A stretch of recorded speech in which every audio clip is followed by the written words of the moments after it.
అనకాపల్లి జిల్లా మాడుగుల అసెంబ్లీ అభ్యర్థిగా బండారు సత్యనారాయణకు ఆ పార్టీ అధినేత చంద్రబాబు టికెట్ ఇచ్చారు. టికెట్ వచ్చిందన్న సమాచారంతో టీడీపీ కార్యకర్తలు, అభిమానులు హర్షం వ్యక్తం చేశారు.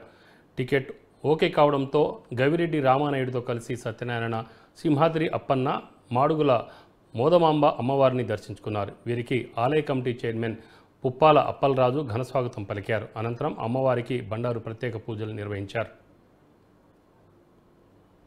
ఇంచుమించు 43 ఏళ్ళు పరవాడ పెందుతులో అనేక పదవులు చేశాను, అనేక సార్లు పోటీ చేశాను.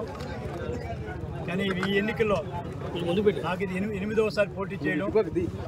ఆ మోదికొండమ్మ దయ వల్ల, వేడుకొండ దయ వల్ల, సమాంతరప్పం దయ వల్ల, శివుడు ఆజ్ఞంతో ఈవేళ తెలుగుదేశం పార్టీ మరియు మిత్రపక్షాలైన జనసేన, బీజేపీ తాలూకా బృందంలో ఏదైతే కొచ్చుల ధర్మంలో మరి నా సొంత నియోజకవర్గం పెందుర్తి జనసేనకు కేటాయించడం వలన మా అధినాయకుడు, మా జాతీయ అధ్యక్షులు శ్రీ నారా చంద్రబాబు నాయుడు గారు మరి వేళ నాకు ఎప్పటి నుంచో అనుభవం ఉన్నా, పరిచయం ఉన్నా, ఎంతోమంది స్నేహితులు, మిత్రులు, బంధువులు తెలుగుదేశం పరంగా అనేక సార్లు మంత్రిగా, జిల్లా పార్టీ అధ్యక్షుడిగా లేదా జిల్లా పార్టీ నాయకుడిగా సైకిల్ యాత్రలు, పాదయాత్రలు, అనేక ఉద్యమాల్లో అనుభవంతో ఉన్న ఈ మాడుగు నియోజకవర్గం ఇలా పోటీ చేయమని నిన్న ఉదయం చంద్రబాబు నాయుడు గారు ఆదేశించారు, సిద్ధపడమని.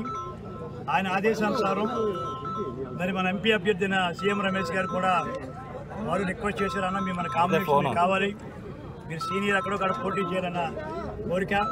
ముఖ్యంగా ఈ అనేక సంవత్సరాల్లో తెలుగుదేశం పార్టీ కోసం పనిచేస్తూ పోరాడుతున్నా